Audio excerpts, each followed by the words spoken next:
기도하고 시작하겠습니다. 자비하신 하나님, 아버지께 감사, 찬송, 영광 올려드립니다.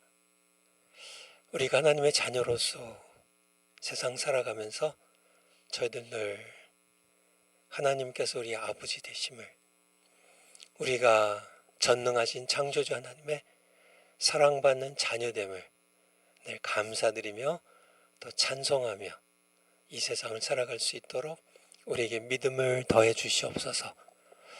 세상이 많이 어둡고 어지럽지만은 그래도 여전히 하나님은 살아계시고 대한민국의 운명을 결정하시는 분은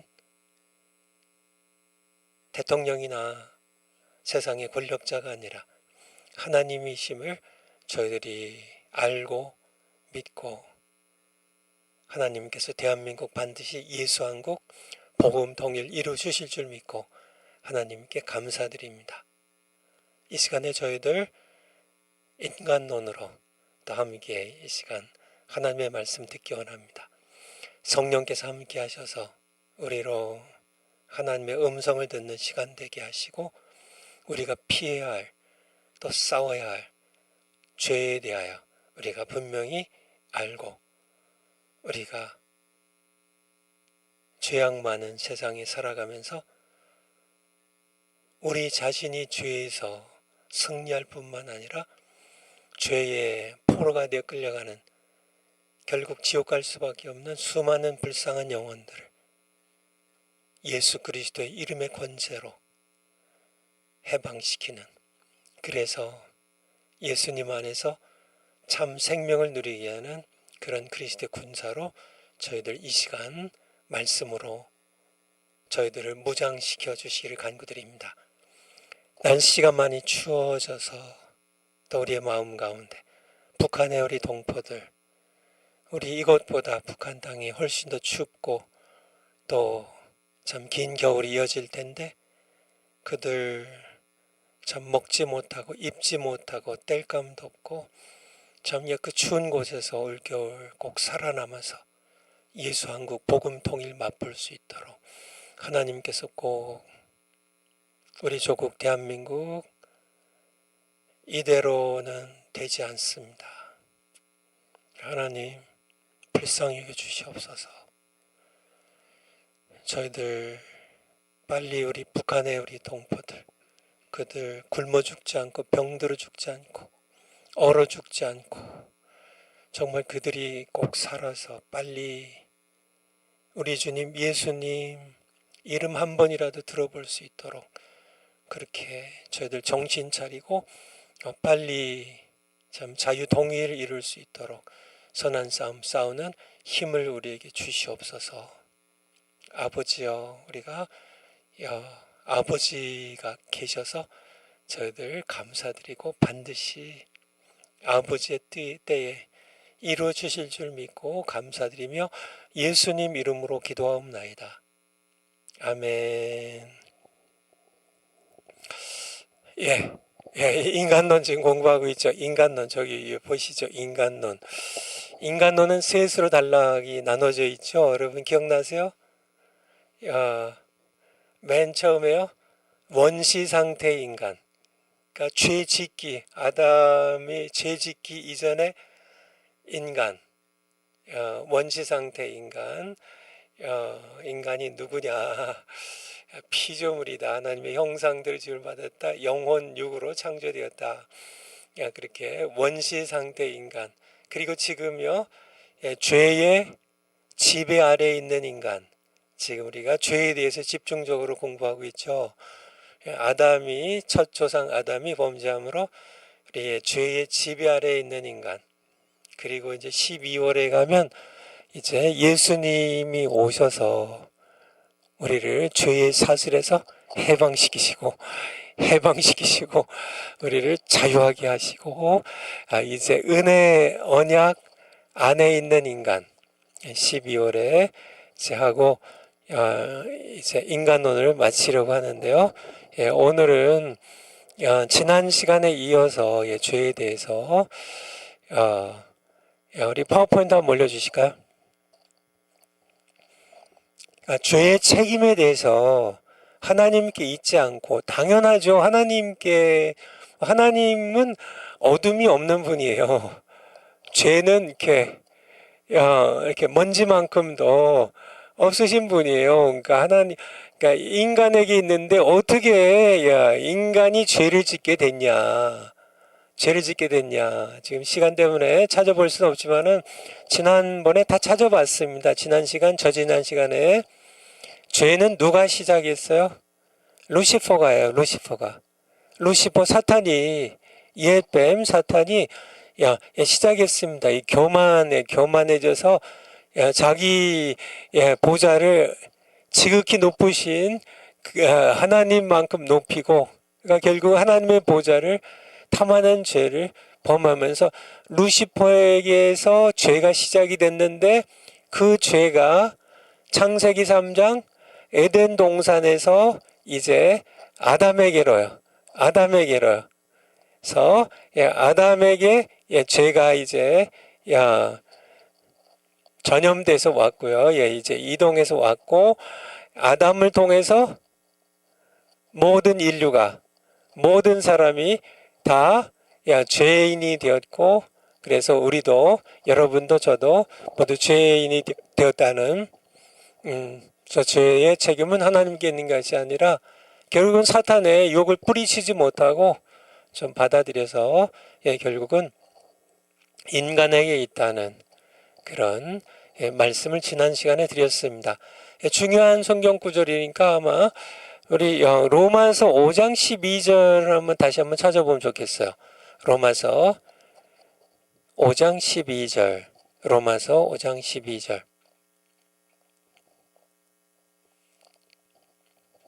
이름으로 한 사람으로 말미암아. 이 한 사람이 누구예요? 아담입니다. 아담 한 사람으로 말미암아. 아담이 어떻게 죄를 짓게 됐어요? 뱀으로 나타난 사탄 루시퍼의 유혹을 받아서요. 아담 한 사람이 범죄함으로 말미암아 죄가 세상에 들어오고 죄로 말미암아 사망이 왔나니, 이와 같이 모든 사람이 아담 한 사람으로 말미암아 죄를 지었으므로 사망이 모든 사람에게 이르렀느니라, 이렇게 우리에게 말씀해 주고 계세요. 지난 시간에, 끝 시간에 왜 사실 여기 한 사람, 이제 아담을 얘기하는데요, 대표 개념입니다.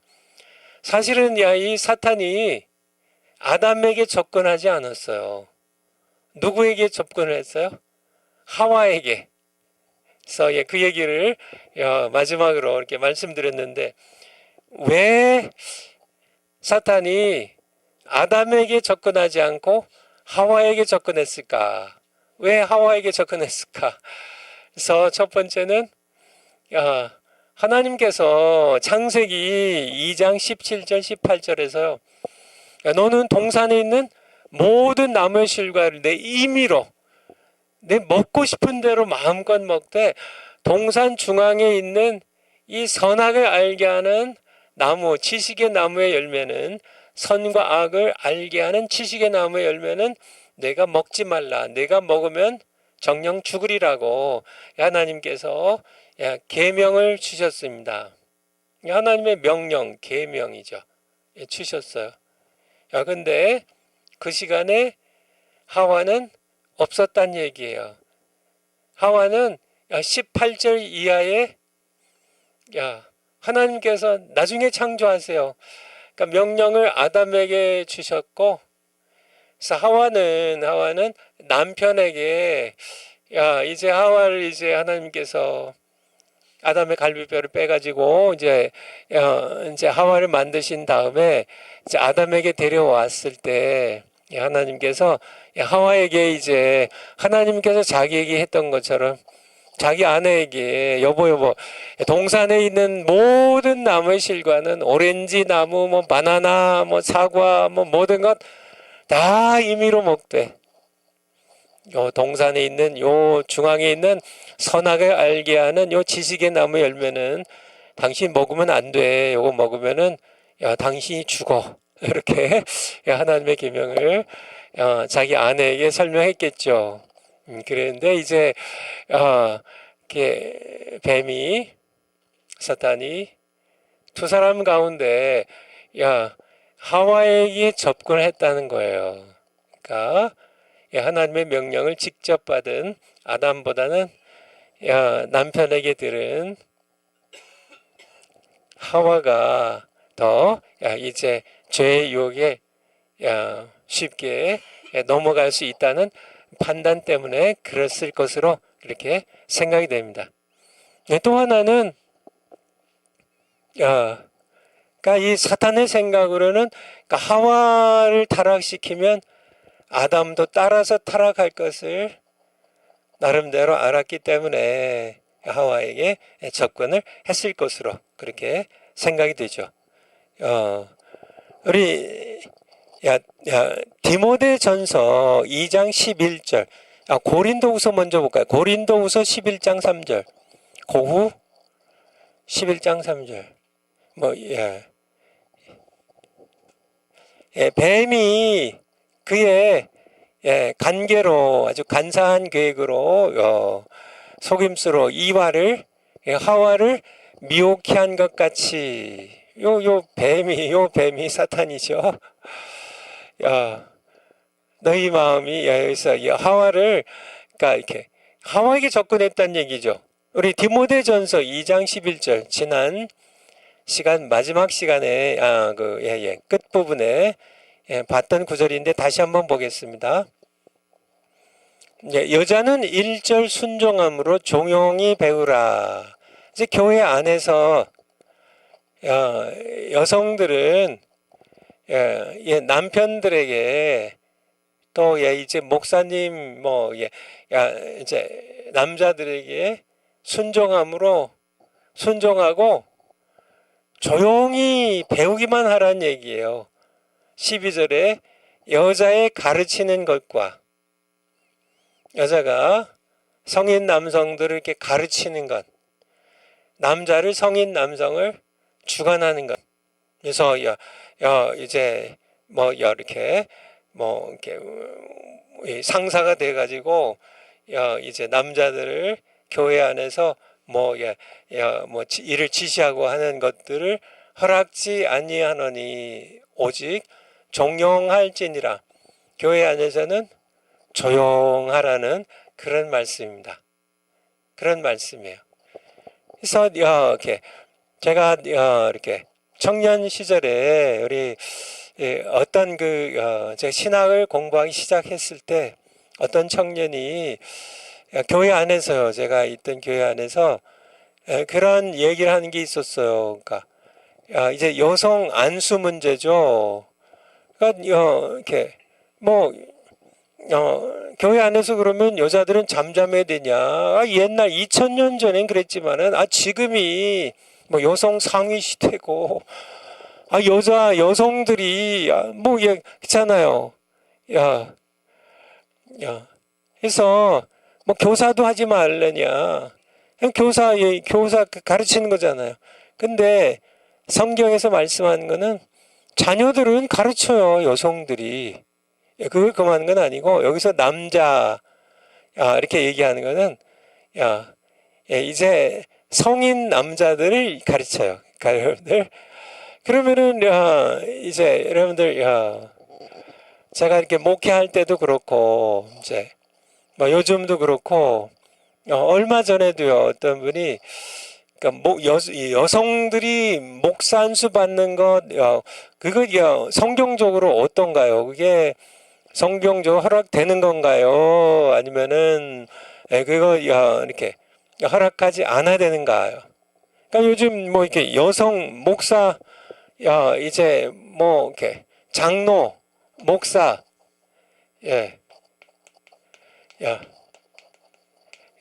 여성들이 여러분들 어떻게 생각하세요?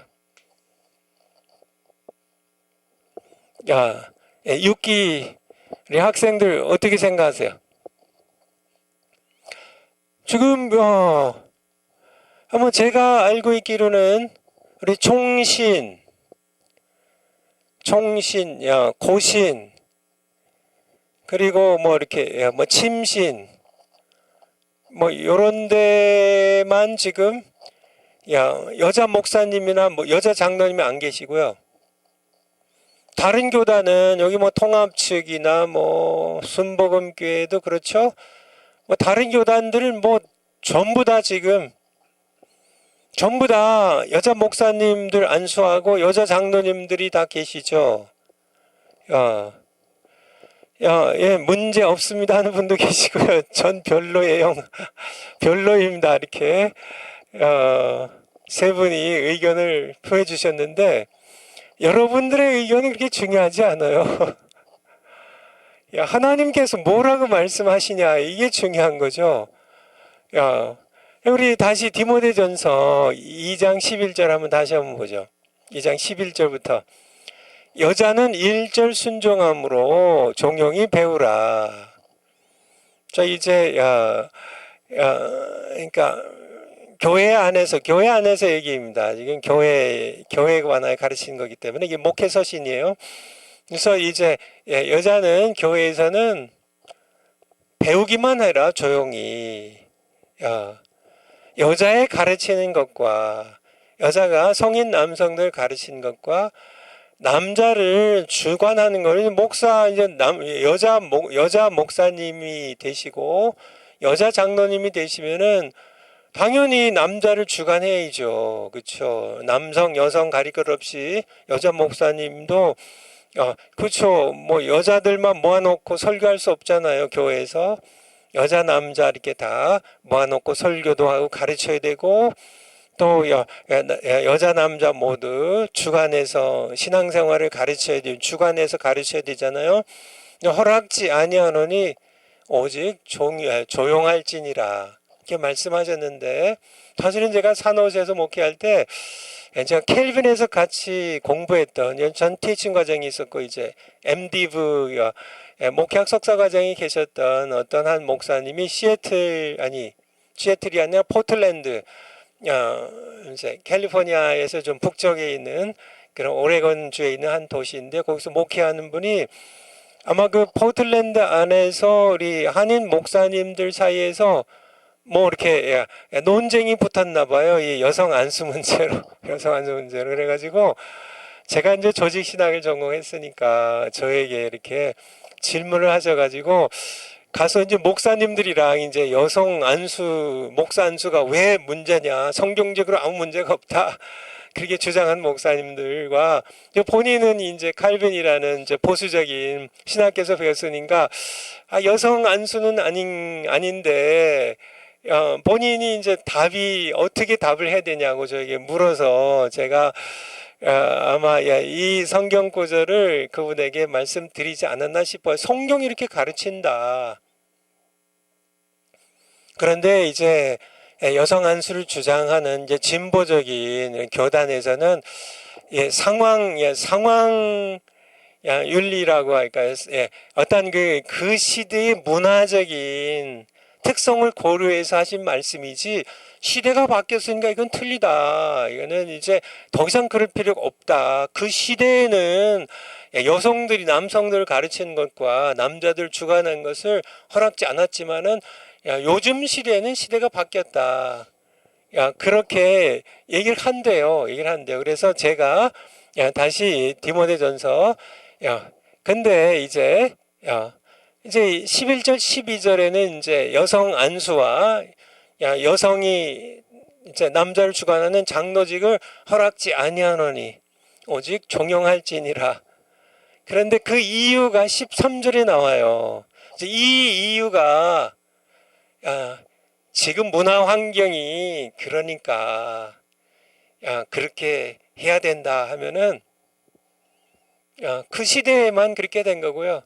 요즘 시대는 그냥 여성 목사 안수 또 장로 안수해도 돼요. 그런데 이유가요.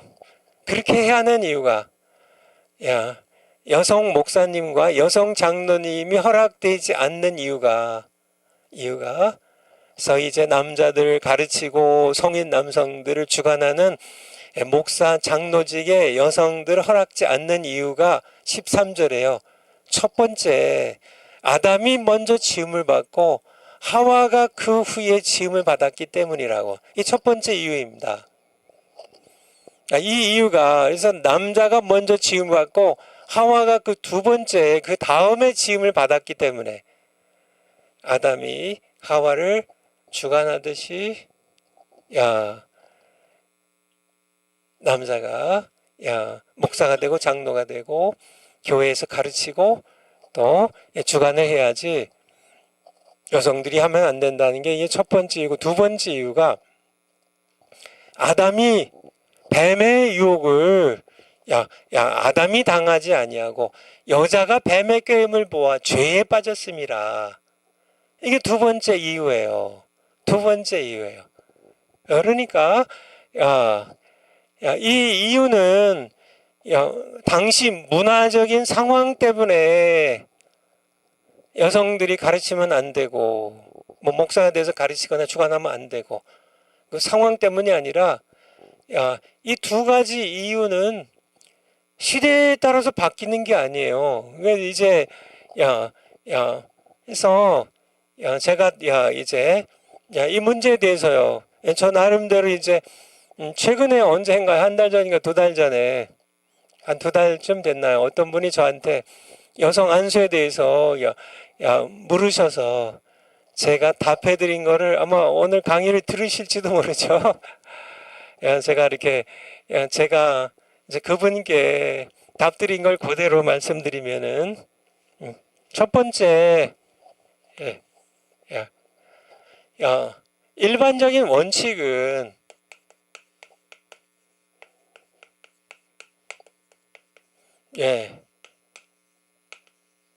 일반적인 원칙은 뭐 더 정확하게 얘기하면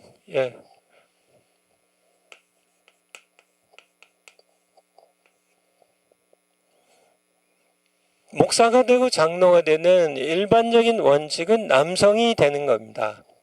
그러니까 이 원칙이에요. 성경에서 말씀하고 계시니까 아담이 먼저 지음을 받았기 때문에 남자가 먼저 지음을 받고 그 후에 여자가 하와가 지음을 받았기 때문에 두 번째는요. 죄에 대한 책임을 져야 된다는 거죠. 이 하와가 사탄의 유혹을 받아서 죄에 빠졌기 때문에 그래서 아담이 먼저 빠진 게 아니라 하와가 그랬기 때문에 그런 말씀이에요. 그렇지만은 제가 예외가 있습니다. 하나님께서 우리 정원 목사님께 세타라 그랬죠. 세타. 하나님께서 부르시면 그쵸. 그러니까 일반적으로 성경의 일반적인 원칙은 남자가 목사가 되고 남자가 장로가 되는 겁니다. 여성들에게는 일반적으로 허용이 안 돼요. 이 일반 원칙입니다. 그런데 하나님께서 부르시면 누가 맡겠냐는 얘기예요. 그러니까 하나님께서 부르시면 그러니까 구약 성경에 보면은 선지자들이 몇 분 등장하는데요. 우리 출애굽기 15장 20절. 출애굽기 15장 20절. 여기 보면 모세의 6살 나이 많은 모세의 누님이 계셨는데요. 아론의 누이 선지자 미리암이 홍해를 가르고요. 하나님께서 이스라엘 백성을 마른 땅으로 건너가게 하시고 또 추격한 이에 애굽의 군대를 물에 수장시켜 버리셨어요. 그때 이제 이 미리암이 아론의 누이고 모세의 누이죠. 아론은 모세의 3살 많은 형입니다. 그리고 미리암은 모세의 6살 많은 누님이시고, 근데 이 미리암을 뭐라고요? 선지자 미리암이라고. 또 여러분 잘 아는 드보라가 등장하죠. 사사기 4장. 사사기 4장. 1절부터 볼까요? 예.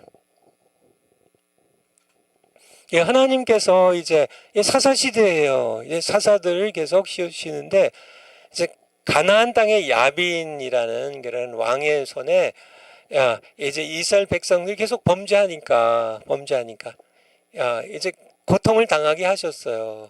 그래서 좀 더 내려가서 한 4절쯤 예. 그때에 라비돗의 아내 여자 선지자 드보라가 이스라엘의 사사가 되었는데 드보라가 여자 선지자예요. 그리고 사사는 뭐예요?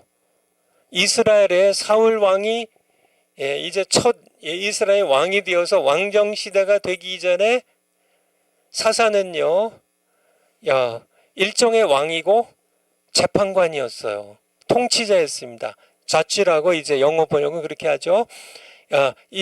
이스라엘의 지도자, 통치자, 참 재판관은 여자예요, 여자. 드보라가요. 모든 이스라엘 백성들을 다 거느리고 주관하고 가르치고 재판하고 정말 이끄는 그런 그러니까 여자 선지자 드보라가 하나님께서 성경 보면은 뭐 선지서 17권 쓴 사람 전부 다 남자들이에요. 그 전부 다 남자들. 뭐 거의 다 뭐 다 남자들이 하는데 이게 일반적인 원칙은 남자예요. 왕도 제사장도 또 선지자도. 그런데 특별히 하나님께서 선지자 가운데서는 여자 가운데 하나님께서 하나님이 부르셔요. 하나님께서 부르시는데 누가 맡겠냐는 얘기예요. 여러분 아시겠죠? 드보라를 내가 뭐 다들 뭐 아브라함도 선지자고요. 하나님께서 말씀하시기를 모세 아론도 선지자고요. 뭐 다른 뭐 여기 선지서에 뭐 이사야 뭐 예레미야 에스겔 뭐 전부 다 제사장 겸 선지자 뭐 다 선지자들인데 다 남자들이 선지자인데 여성들은 선지자 될 수 없어. 그건 아니고 보편적인 원칙은 일반적인 원칙은 남자들이지만은 왜 남자들이에요? 왜 남자들이에요? 남자가 여자보다 먼저 지음을 받았고 뱀이 유혹할 때 죄에 먼저 빠진 게 남자가 아니라 여자였기 때문에 남자들이 선지자가 되는 것이 일반 원칙이지만은 하나님께서 부르시면 여자라도 부르시면 드보라 부르시면 누가 맡겠냐는 얘기예요. 오늘날도 마찬가지입니다. 일반적인 원칙은 남자들이 목사가 되고 장로가 되는 게 그게 왜냐하면 아까 본 것처럼 디모데전서 2장 11절부터 그렇게 일반 원칙으로 여성들은 조용하게 교회에서는 성인 남성 가르치지 말고 또 성인 남성들 주관하지 말아라. 조용히 지내라. 그렇게 말씀하시니까 그 이유가 남자가 먼저 지음을 받았고 또 죄에 먼저 빠진 게 여성들이니까 그렇게 하라. 이 일반 원칙이에요. 근데 하나님께서 드보라 부르신 것처럼 미리암 부르신 것 훌다라는 그런 여선지자도 있는데요. 요시야 시절이죠. 남쪽 유다 왕국이 멸망하기 전에 훌다라는 선지자도 있었는데요. 이 요시야 왕이 훌다에 가서 사람을 보내서 묻잖아요. 열왕기하 22장 14절. 열왕기하 22장 14절. 22장 14절.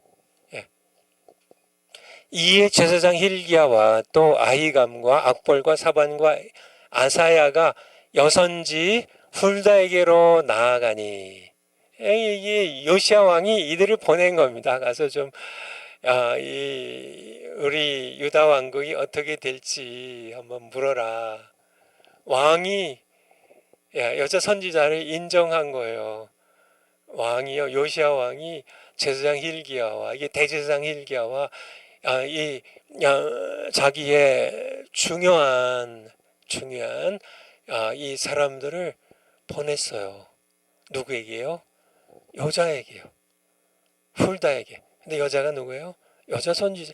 하나님이 오늘날 마찬가지예요. 그러니까 오늘 제가 이제 공반 총신이 이제 합동측이잖아요.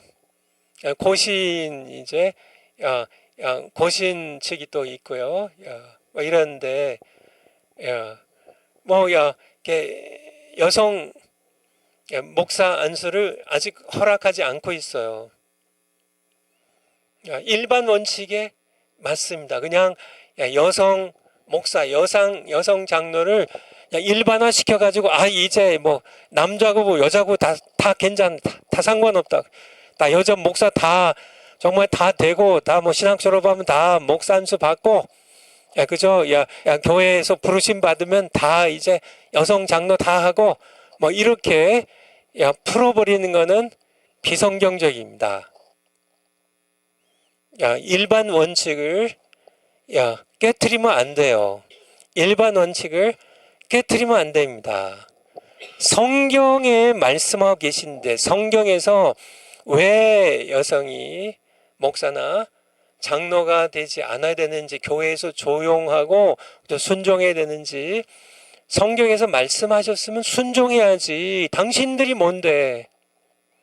성경에서 말씀하신 하나님의 말씀을 당신들이 함부로 무너뜨리고 정말 지워버리고, 당신 하나님의 심판대 앞에서 심판 받으셔야지. 그건 아닙니다. 그러니까 일반 원칙을 무너뜨리면 안 돼요. 그래서 목사, 장로는 남성들이 하는 게 일반 원칙입니다. 그런데 예외가 있다는 얘기예요. 하나님께서 부르시면, 그렇죠. 모든 거 하나님께서 하신 건데, 그래서 특별히 하나님께서 부르신다고 그렇게 믿어지는 그런 사람들은 통합측이라도 합동측이라도 고신측이라도 이 훌다처럼 뭐 미리암이나 두보라처럼 사사로 여선 선지자로 목사로 장로로 세워야 된다. 하나님이 부르신 것이 함께 참 본인도 여성 본인도 느끼고 또 함께 기도하면서요. 하나님의 인도하심이라고 믿어지면 합동 측에서도 안수를 줘야 된다는 얘기예요. 그냥 일반 원칙만 내세워가지고 여성들은 그냥 교회에서 잠잠하고 그냥 이렇게 조용하게 그냥 있고 남자들이 다 해야 된다. 일반 원칙 맞아요. 그렇지만은 하나님께서 부르시면 그 구약 시대나 그렇지 뭐 신약 시대에는 신약 시대에도요. 그리고 우리 누가복음 2장 36절입니다. 누가복음 2장 36절. 누가복음 2장 36절. 또 아셀지파 바누엘의 딸 안나라는 누가 있어요? 선지자가 있어. 나이 매우 늙었더라. 그가 출가한 후 7배 동안 남편과 함께 살다가 과부가 된 지 84년이라. 이 사람이 성전을 떠나지 아니하고 주야에 금식하며 기도함으로 섬기더니 선지자로서요. 38절에 보면 마침 이때에 나와서 예수님 이제 마리아와 요셉이 예수님을 이제 모시고 이제 성전에 나왔을 때 갓난아기로 예수님이 나왔을 때 이 안나 선지자가 하나님께 감사하고 예루살렘의 구속됨을 바라는 모든 사람에게 이 아기가 누구예요? 예수님에 대하여 말하니라. 그가 누군데요? 선지자였으니까. 36절에 선지자 아까 봤잖아요. 36절에 올라가 보세요. 안나라는 선지자가 있어. 선지자잖아요. 그러니까 하나님께서 말씀드린 것처럼 선지자들은 거의 다 남자들이에요. 다 남자들이 일반 원칙입니다. 그런데 하나님께서 부르시면 예외가 돼야 된다는 얘기예요. 오늘날도 참 여성 장로님, 여성 목사님, 하나님께서 특별히 부르시는 확증이 있으면 안수해야 돼요. 안수해야 돼요. 하나님이 부르시는데 누가 막겠어요? 막으면 안 되죠. 하나님 거역하는 거죠. 그렇지만은 일반 원칙은 남자들이 목사가 되고 장로가 되는 게 성경의 일반 원칙이라는 것. 그렇지만은 하나님께서 특별히 부르시는 경우에는 여성도 목사가 되고 장로가 될 수 있다는 것. 이게 여러분들 성경 그대로입니다. 제가 그쵸? 그래서 말씀을 드려요. 우리 파워포인트 한번 다시 한번 가볼까요?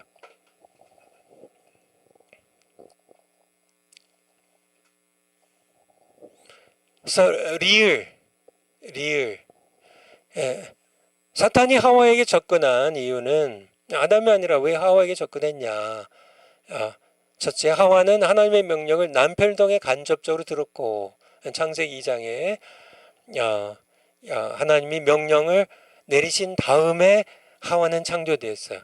그 다음에 하와는 아담을 움직일 수 있는 유력한 인물이었기 때문에 그렇게 했을 것으로 미움.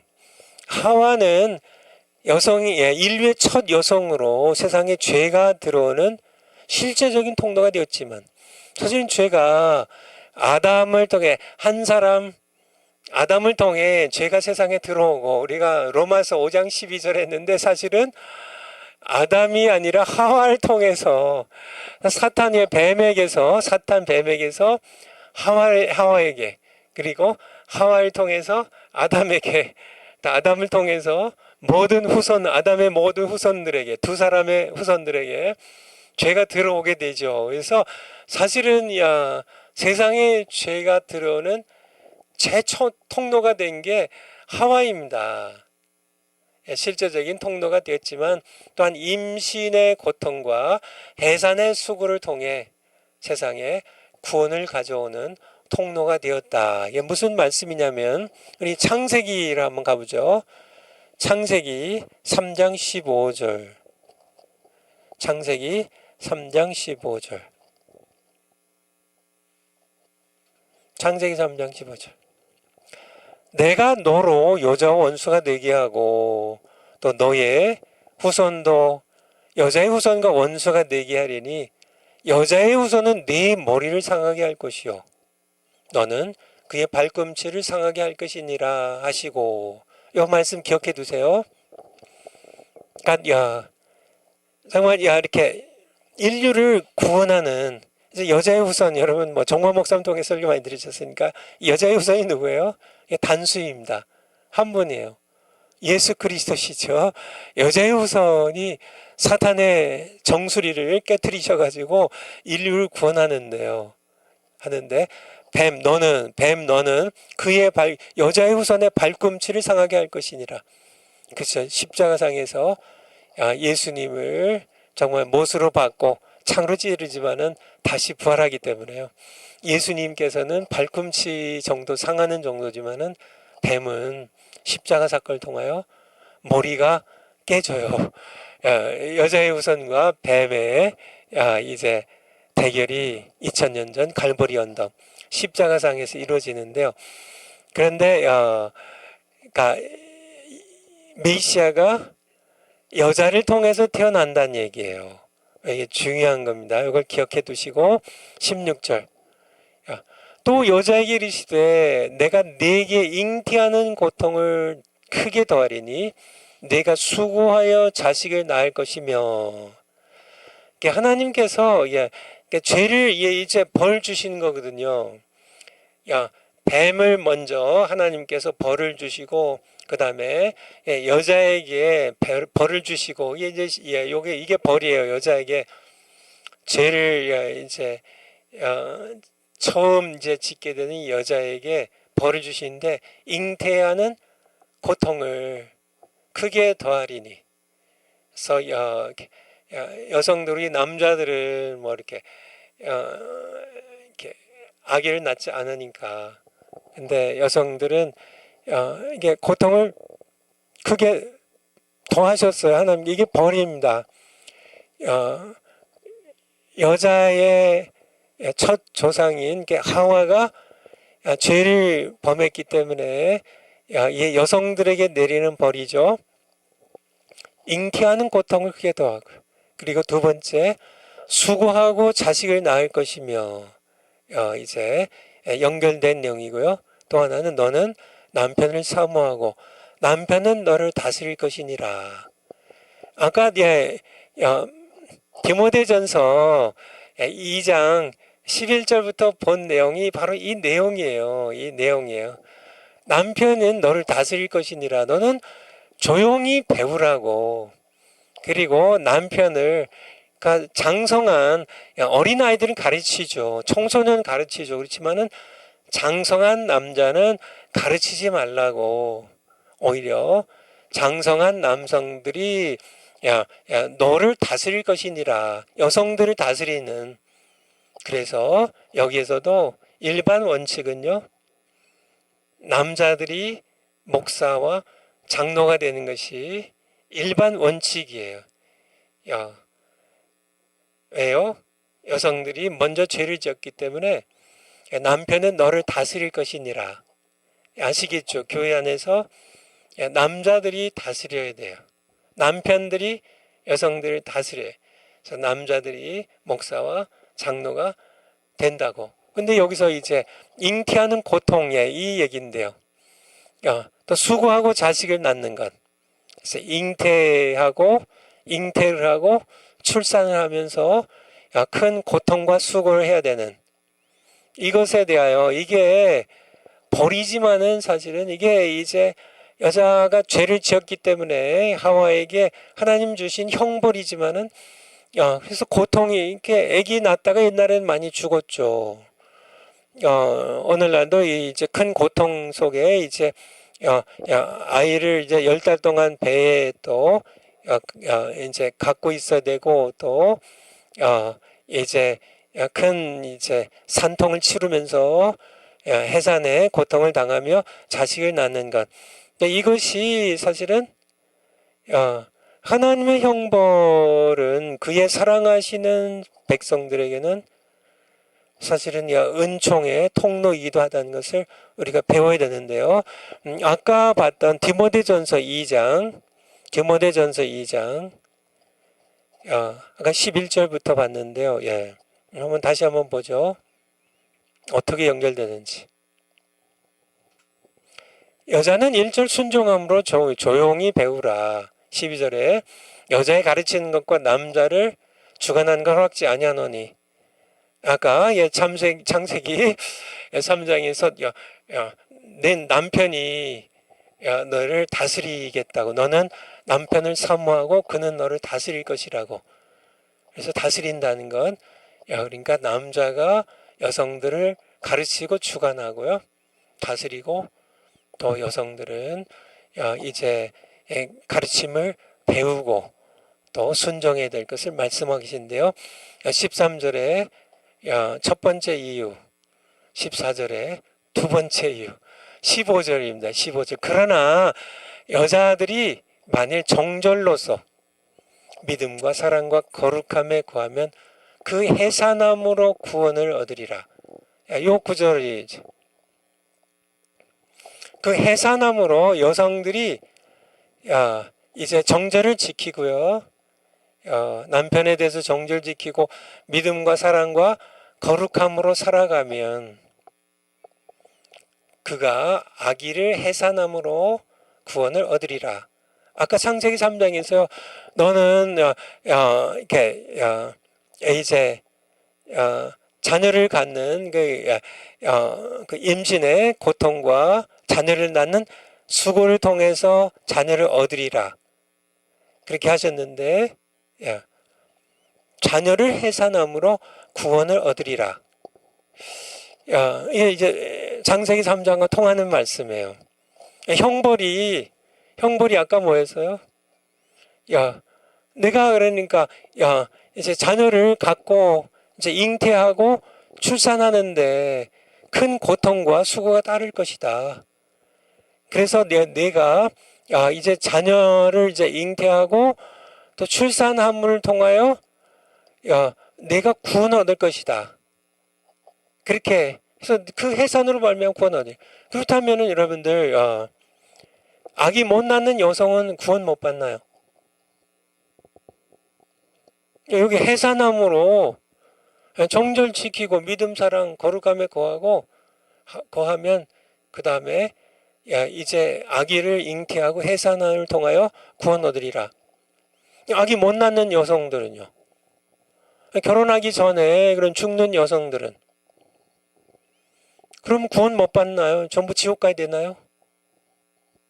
어떻게 생각하세요? 그러니까 하나님께서 하와에게 내리신 정말 이렇게 잉태 고통과 출산의 수고를 해야 그게 하나님의 형벌이니까 그래서 형벌을 치르면 해산을 통하여 구원을 얻는데 여러분 어떻게 생각하세요? 아기 못 낳는 여성들 이거 큰일 났네요. 그런 뜻이 아니란 얘기예요. 일반적으로 맞습니다. 이제 여성들에게 내리신 그런 하나님의 형벌 맞아요. 근데 이 해산은 바로 아까 창세기 3장 15절과 연결되는 거예요. 우리 창세기로 한번 다시 한번 가볼까요? 창세기로 3장 15절. 이제 14절까지 이제 뱀에 내리신 형벌이에요. 15절, 16절은 이제 하와 여성에게 내린 형벌이고요. 17절부터는 남성에게 내린 형벌이에요. 이제 15절, 16절이 여성에게 내린 형벌이에요. 그런데 여기 16절에 또 여자에게 이르되 네가 잉태하는 고통과 자녀를 해산하는 수고를 크게 더한다. 여자에게 이르시되. 그런데 이 잉태하는 고통과 해산하는 이 수고 여기에 이게 대표적으로 이것을 감당하는 사람이 있어요. 이게 마리아란 얘기예요. 마리아를 통해서 그러니까 이 죄를 지을 때는 하와라는 여성이 대표 개념이에요. 대표입니다. 하와 때문에 모든 여성들이 다 남편에게 복종해야 됐고요. 하와 한 사람이 죄를 범했기 때문에 모든 여성들이 다 잉태하는 고통이 크게 더해졌어요. 해산하는 수가 크게 더해졌어요. 이 하와 한 사람 때문에 모든 여성들이 전부 다 남편을 사모해야 되고요. 남편이 아내를 다스리게 됐어요. 이 누구 때문에요? 하와 한 사람 때문에요. 이게 대표 개념인데요. 이 하와를 대표 개념으로 모든 여성을 대표한다고 하면은 또 다른 한 여성인데요. 예수님을 잉태하고 낳는 마리아가 또 대표 개념이에요. 이 마리아를 통해서 마리아가 잉태하는 고통을 크게 더해진 잉태한 고통과 해산의 수고를 함으로써 메시아가 태어남으로요. 수고하여 자식을 낳을 것이며 이 메시아 여인의 후손을 낳을 것이며 15절에 바로 이 내가 수고해 자식을 낳을 것이며 15절로 위로요. 내가 너로 여자와 원수가 되게 하고 뱀에 대한 저주죠. 뱀에 대한 저주의 가장 핵심 부분인데요. 내가 하나님께서 너로 사탄 너로 여자와 원수가 되게 하고 너의 후손도 여자의 후손과 원수가 되게 하리니 여자의 후손이 16절에 그러니까 여자가 잉태하는 고통과 해산의 수고를 치루어서 자식을 얻는데 그 가운데 마리아가 낳는 그 여자의 후손입니다. 이 대표 개념이에요. 아담이 모든 인류의 대표가 되는 것처럼요. 첫사람이기 때문에 하와가 모든 여성들의 대표가 되어가지고 이 하와가 범죄했기 때문에 모든 여성들이 잉태하는 고통을 갖게 되고 남편의 다스림을 받게 되는 그런 벌을 받는 것처럼 마리아가 또 모든 여성의 대표가 되어 가지고요. 그가 잉태하는 고통을 당하고 또 수고의 해산에 자식을 낳는 수고를 해서 바로 여자의 후손 예수 그리스도 메시아를 탄생시켜서요.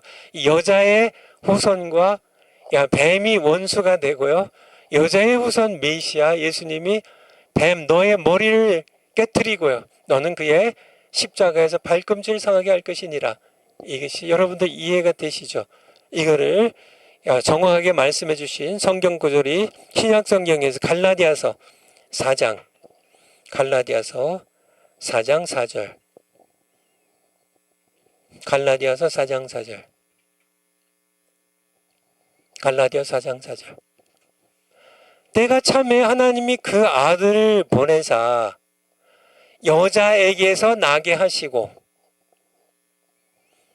율법 아래 나게 하신 것은 여러분 아시겠죠? 율법 아래 우리를 속량하시고 우리로 아들의 명분을 얻게 하려 하심이니라.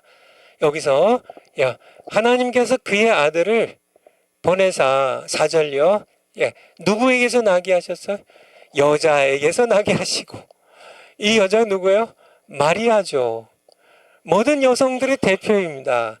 그래서 예수님은 동정녀 마리아를 통해서 태어나셨어요. 남자의 피는 섞이지 않았죠. 그냥 요셉은 그냥 법정 보호인이에요. 그냥 온전히 성령으로 잉태하셔서 여자에게서 나게 하셨습니다.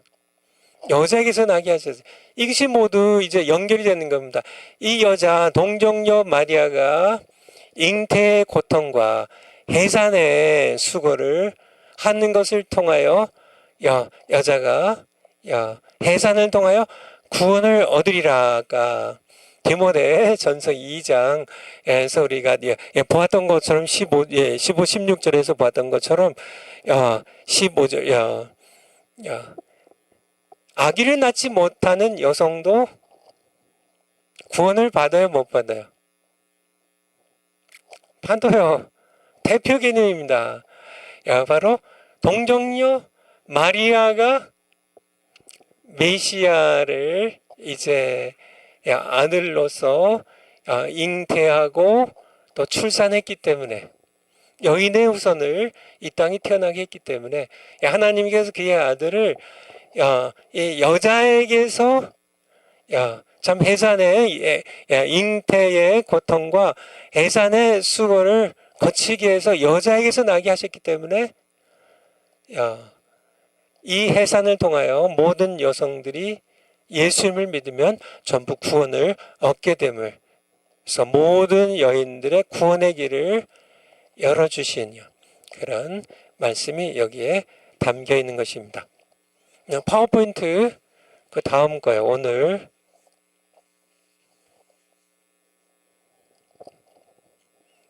파워포인트 그 다음 거 좀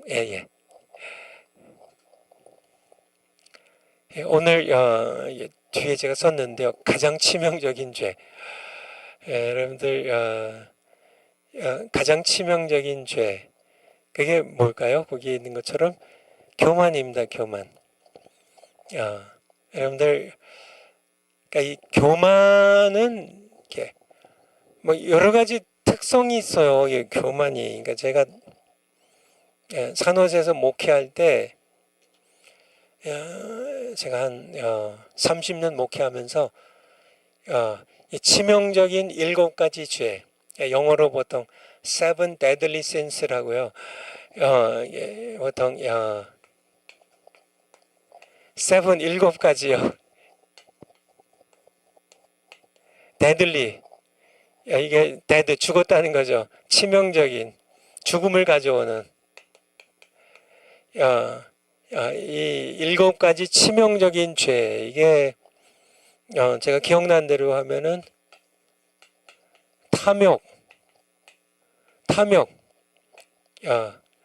정욕, 그 다음에 나태, 시기,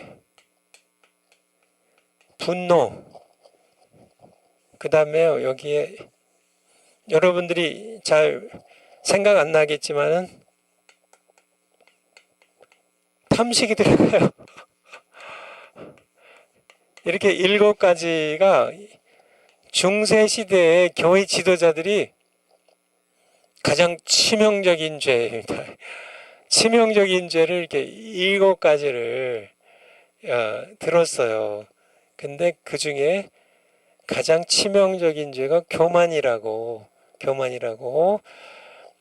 앞서 우리가 살펴본 것처럼 이 교만은 누구의 죄악이에요? 지난 시간에도 본 것 같은데요. 디모데전서 3장 6절. 디모데전서 3장 6절. 디모데전서 3장 6절. 디모데전서 교만, 가장 치명적인 죄, 교만.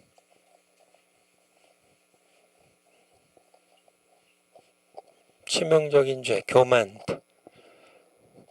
새로 믿기 환자도 많지니 이제 직분자 임명할 때 예수님 믿은 지 얼마 안 된 사람들 임명하지 말라고요. 장로나 집사나 임명하지 말라고. 교만하여져서 마귀를 정죄하는 그 정죄에 빠질까 하며. 마귀가 저지른 죄가 교만이거든요. 교만이 가장 치명적인, 사실은 이게 죄를 세상에 가져온 가장 치명적인 죄입니다. 우리 에스겔서 구약성경으로 에스겔서 28장 17절. 에스겔서 28장 17절. 28장 17절. 이제 루시퍼 얘기인데요. 루시퍼 얘기인데, 내가 아름다움으로 마음이 교만하였으며. 교만이 치명적인 죄란 얘기예요. 하나님께서 가장 싫어하는 죄악이 뭘까요? 여러분들, 뭐를 하나님께서 가장 싫어하실까요? 여러분들, 아까 Seven Deadly Sins라고 이렇게 7가지, 그러니까 우리에게 죽음을 가져오는 가장 치명적인 죄 7가지. 탐식은 그건 그렇게 생각하시나요? 예, 나태, 게으른 거, 그건 좀 봐줄 만한 죄악 아닐까요? 그렇게 여러분 생각하시는지 모르겠는데, 그러니까 우리 교만이 하나님께서 가장 싫어하시는 죄악이라고요. 성경 보면 여러 군데 나와 있죠. 우리 잠언 6장 16절, 여러 군데 많이 나와 있어요. 근데 제가 대표적으로 잠언 6장 16절. 여호와의 미워하신 것 곧 그 마음에 싫어하신 것이 6, 7가지니 곧 교만한 눈과, 교만을 싫어하세요. 거짓을 싫어하시고요. 무지한 자, 피를 흘리는 손과 이런 것들 다 싫어하시는데 하나님께서 가장 싫어하는 게 교만이에요. 교만. 신약 성경으로 한번 가볼까요? 야고보서 4장 6절. 야고보서 4장 6절. 사실 구약에도 나오는 말씀인데, 그러나 더욱 큰 은사를 주시나니 그러므로 일렀으되 하나님이 교만한 자를 물리치시고 겸손한 자에게 은혜를 주신다 하였느니라. 하나님이 가장 싫어하는 자, 교만한 자를 겸손한 자. 이게 베드로전서 5장 5절에 나오는데 한번 또 찾아볼까요? 여러 군데 나온다는 얘기예요. 베전 5장 5절. 베전 5장 5절. 베전 5장 5절. 젊은 자들아 이와 같이 장로들에게 순복하고 다 서로 겸손으로 허리를 동이라. 하나님이 교만한 자를 대적하시되 겸손한 자들에게는 은혜를 주시느니라. 그러니까 하나님이 가장 싫어하는 게 교만이에요. 교만. 근데 교만은 이렇게 정말 이게 치명적인 그런 약점이 있는데, 교만한 사람들에게 자기는 몰라요. 교만한 사람들이 자기는 몰라요. 그러니까 정말 이렇게 왜냐하면 교만한 사람들의 특징은 위를 쳐다보질 않아요. 늘 밑에만 보지. 위를 보면 하나님이 계시거든요. 높고 높은 하늘에 자신이 겸손할 수밖에 없는 하나님이 계신데, 교만한 사람은 하늘을 쳐다보지 하나님을 바라보질 않아요. 늘 그래서 이 교만의 교만, 정말 교만한 사람들은 자기만 모르고 다 다른 사람들은 알아요. 저 사람 교만해. 근데 자기는 몰라요. 그래서 이 교만한 사람들은 두 사람이 같이 공존을 하지 못합니다. 교만한 사람이 둘이서 만나면요, 서로 찍어 누르거든요. 자기 교만에 상처를 주는 사람을 견디질 못해요. 교만하니 내가 교만하구나 하는 거를 느끼려면은, 교만한 사람들을 내가 못 견뎌 하면, 정말 교만한 사람, 정말 교만한 사람을 보면은 내가 견딜 수가 없어요. 그러면 나도 교만한 겁니다. 왜냐하면 교만한 사람은 서로, 이게 좌석이 있잖아요. 좌석이, 아시나요? 그 S랑 N이, 이제 S는 남극이고 N은 북극이잖아요. 이게 S와 N은 철떡 가서 붙는데요, N과 N은 막 밀어내요. 그냥 좌석, 옛날 이게 좌석 아시죠? 극이 같으면은 그냥 팍팍 밀어내요. 그냥 이게 강력하게 밀어냅니다. 여러분들 이게 그 N과 N을 갖다 붙여보세요. S와 S를 갖다 붙여보세요. 그냥 막 튕겨나가고 막 밀어내요. 막 밀어내요. 그리고 다른 극을 다 끌어들여요. 다 끌어. 교만한 사람은 교만한 사람을 견디질 못해요. 교만한 꼴을 못 봐요. 뭐 다 교만한 사람 불편하죠. 근데 정말 이렇게 그러니까 내가 나도 교만하면 교만한 사람하고 그냥 결코 둘 중에 하나가 죽어야 돼요. 아니면 나가야 돼요. 교만. 그러니까 이게 교만은 그러니까 사탄이 이게 교만한 교만, 그냥 이게 그쵸. 그러니까 이 교만이 정말 치명적인 죄악입니다. 이 치명적인 죄악이에요. 그래서 이 교만의 또 한 면은요,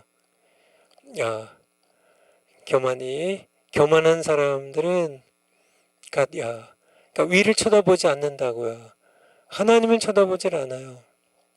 그런데 이제 이 악의 세력에는, 자기보다 힘센 사탄의 세력에는 비굴하게 이제 사실 이게 교만의 화신이라고 할 수 있는 사탄에게는 굴종하는 그런 교만한 사람들, 하나님께서는 교만한 자를 대적하시고요, 겸손한 자들에게 은혜를 주시는 하나님이십니다.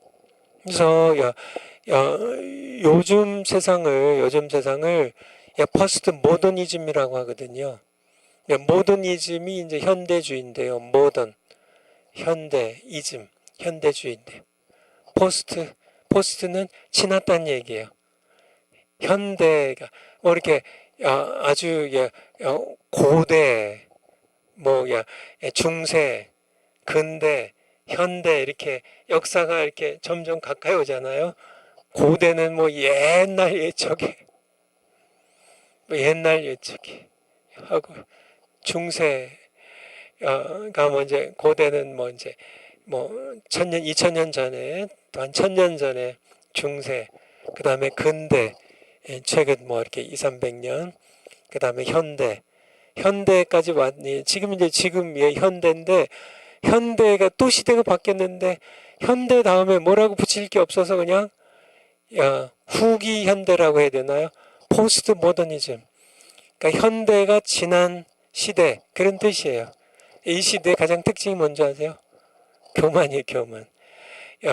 정말 피조물로서 창조주 하나님을 거부하고요. 자기들의 이 교만한 그런 과학 문명을 세우고요.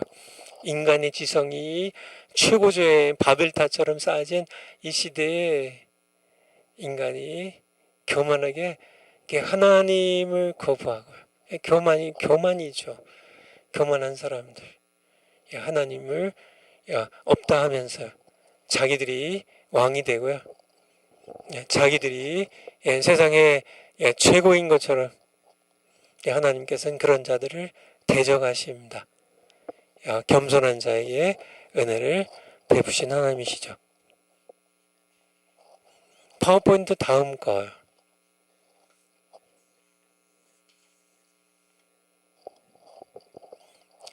그 다음 거요.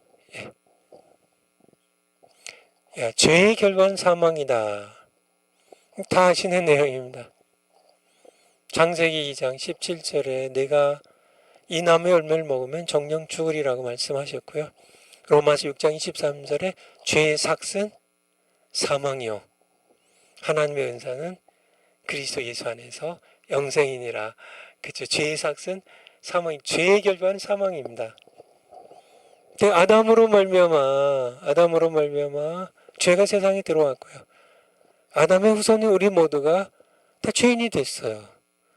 그래서 하나님께서 창세기 2장 17절에 내가 이 나무의 열매를 먹으면 정녕 죽으리라 말씀하셨는데 당장 죽었어요? 안 죽었어요?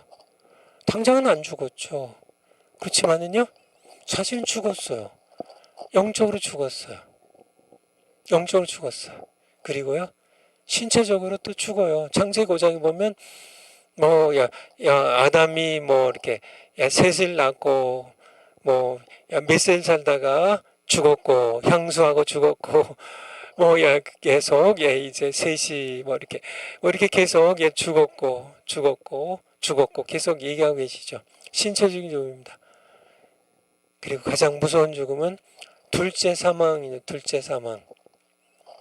바로 제가 이 세 가지 죽음에 대해서는 여러 번 강의를 했기 때문에 더 이상 안 해도 여러분들이 잘 아시리라고 믿고요. 죽음은 세 가지 죽음이 있습니다. 영적인 죽음, 죄로 말미암아 영적으로 죽은. 한번 그래도 확인 한번 해볼까요? 에베소서 2장 1절. 에베소서 2장 1절. 에베소서 2장 1절.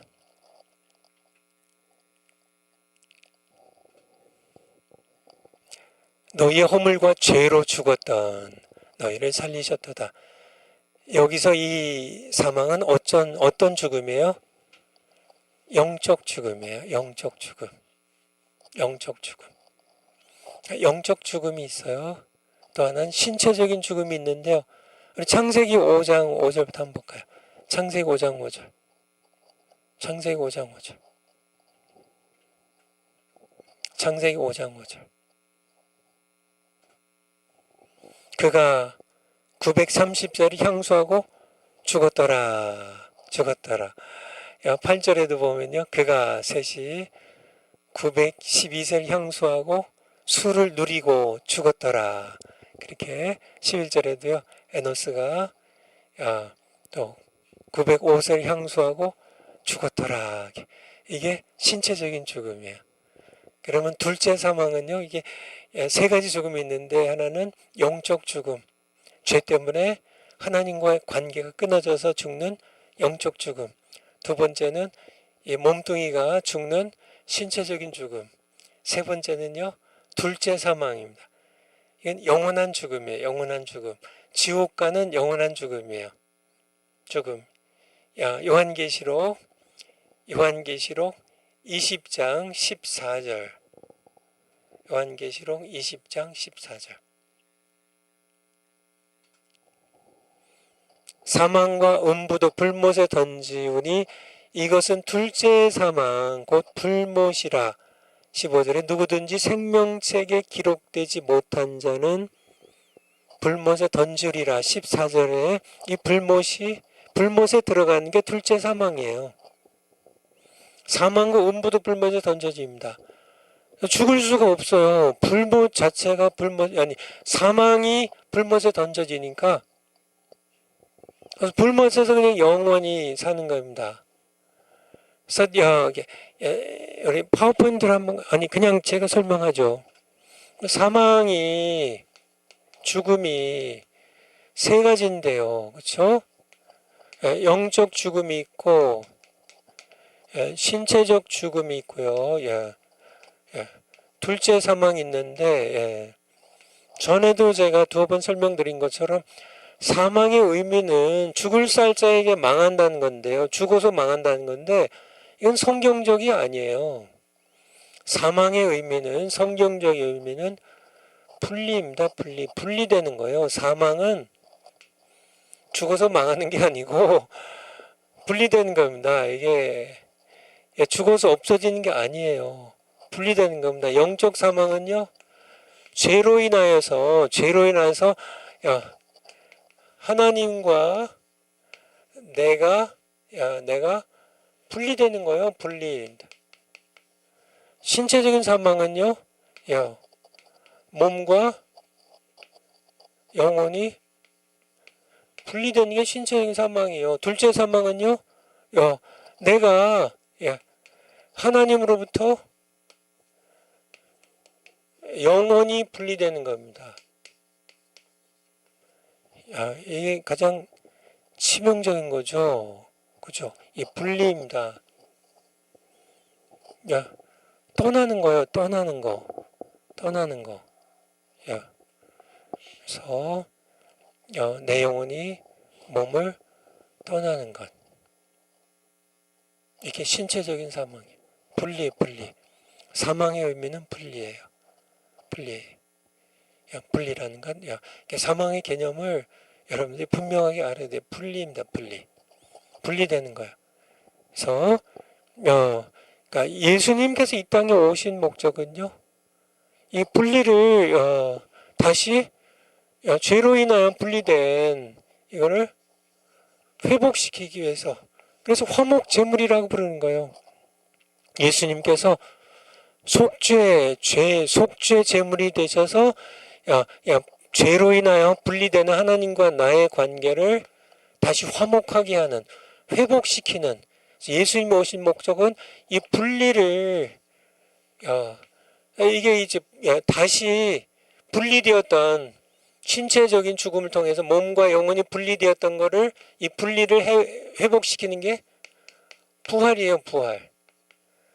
부활이 이제 다시 몸과 영혼을 다시 한 몸으로 회복시킨 거죠. 예수님께서 사실 우리가 영원히 둘째 사망에 들어가야 우리를 예수님 때문에요, 다시 둘째 사망의 해를 받지 않게 하시는데 다 예수님께서 하시는 겁니다. 예수님께서 우리 고린도후서 5장 17절부터 한번 볼까요? 고린도후서, 우리 화목케 하는 직분 얘기인데요. 그런즉 누구든지 그리스도 안에 있으면 새로운 피조물이라, 이전 것은 지나갔으니 보라 새 것이 되었도다. 18절에 모든 것이 하나님께로 났나니 저가 그리스도로 말미암아 우리를 자기와 화목하게 하시고, 죄로 인하여 끊어져서 영적인 죽음입니다. 분리된 하나님과 우리가 죄 때문에 영적 분리됐는데 예수님을 통해서 다시 화목하게, 다시 분리된 거를 다시 결합시켜요. 예수님께서 그렇게 우리에게 이것을 위해서 오신 겁니다. 우리 요한일서 2장 2절, 화목제물, 속죄제물, 화목제물 얘기인데요. 요한일서 2장 2절, 저는 그리스도는 우리 죄를 위한 화목제물이니. 누구와 누굴 화목시켜요? 하나님과 우리 사이에 죄로 인하여 끊어졌던 이 관계를 다시 화목시켜요. 예수님께서 화목시켜요. 우리를 위할 뿐만 아니라 온 세상의 죄를, 그래서 우리를 다시 죄 때문에 끊어진 우리를 다시 화목시키는 그러한, 그래서 죄의 결과는, 예, 다시 파워포인트로 한번 가볼까요?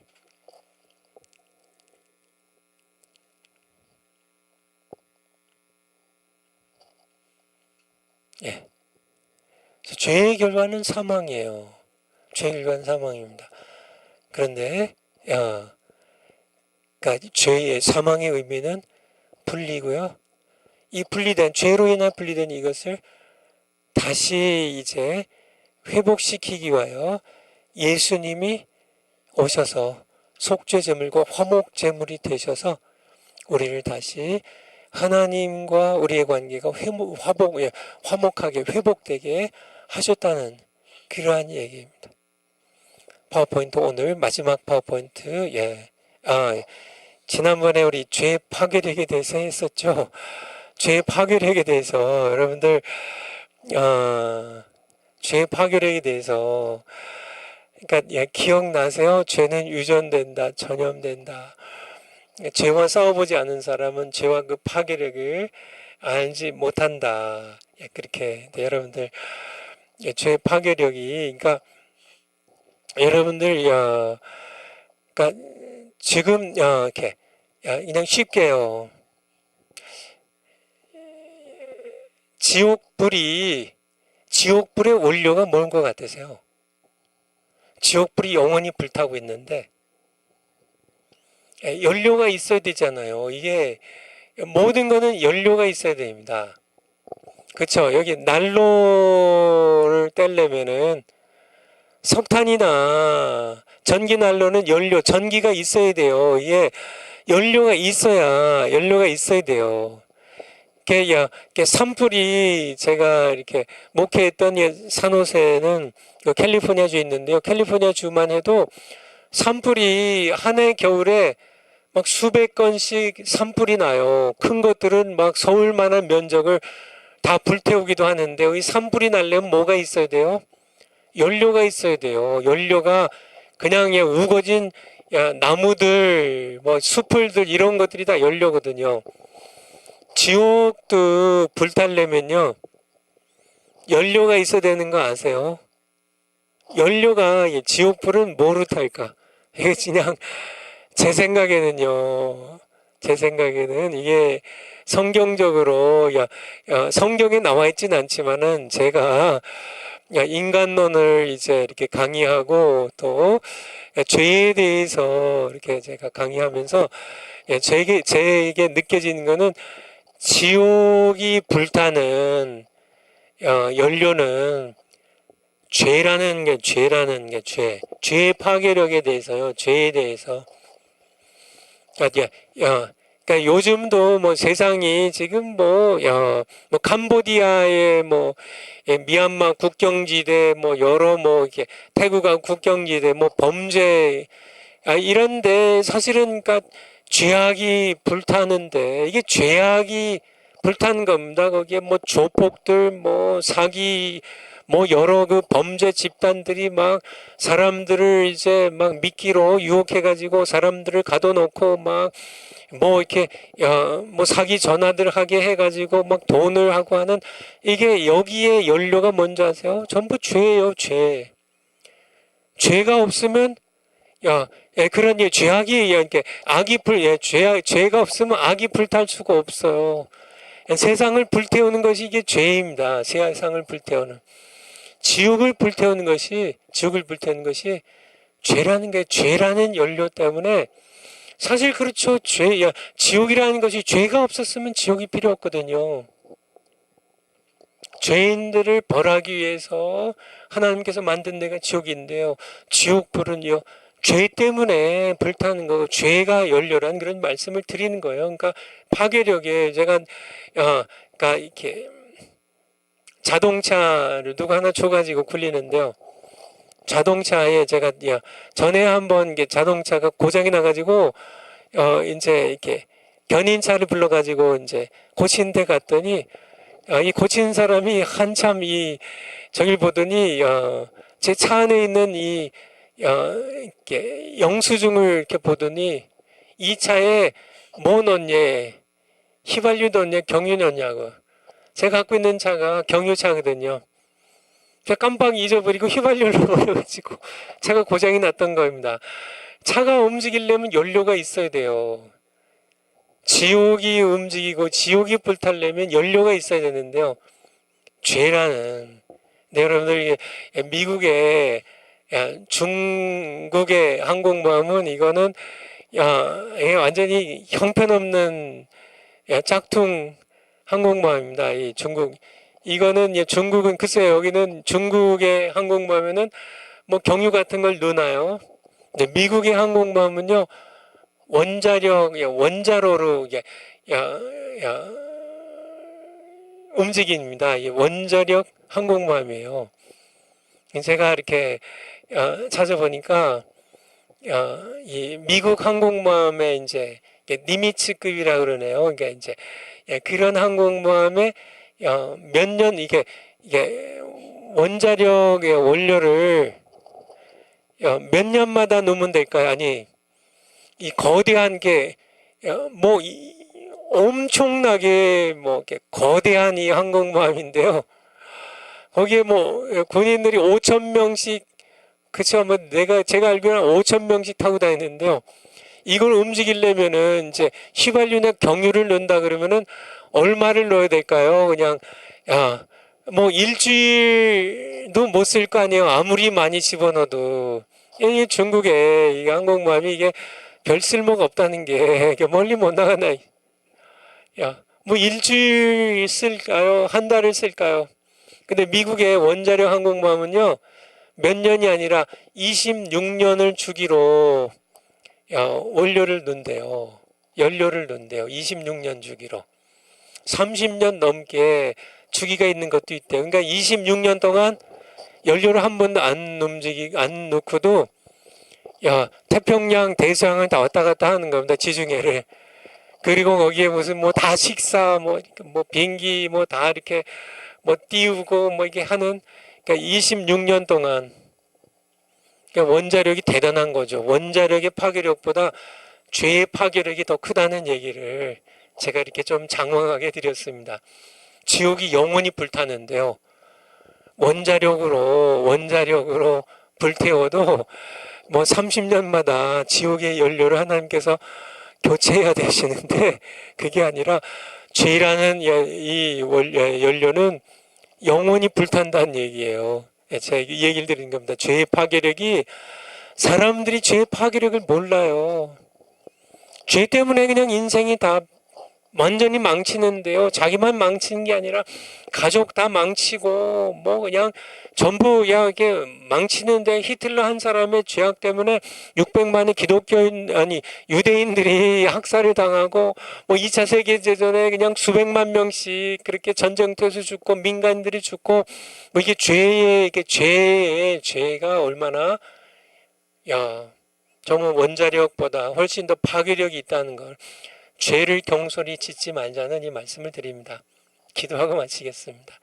아버지 하나님, 사람들이 죄의 파괴력을 알지 못해서 함부로 죄들을, 정말 물 마시듯이 죄들을 짓는데, 지옥이 영원히 불타게 하는 이 죄의 파괴력, 온 세상을 불타게 하는 그런 이 죄의 파괴력에 대하여 우리가 정확하게 깨닫고, 예수님의 십자가 보혈 외에는 죄의 파괴력을 끊을 수 없음을 우리가 늘 기억하면서 예수님을 더욱 믿음으로 의지하는 저희들 모두 되게 하시옵소서. 예수님의 이름으로 기도하옵나이다. 아멘. 여러분들 다음 시간에 뵙겠습니다. 감사합니다.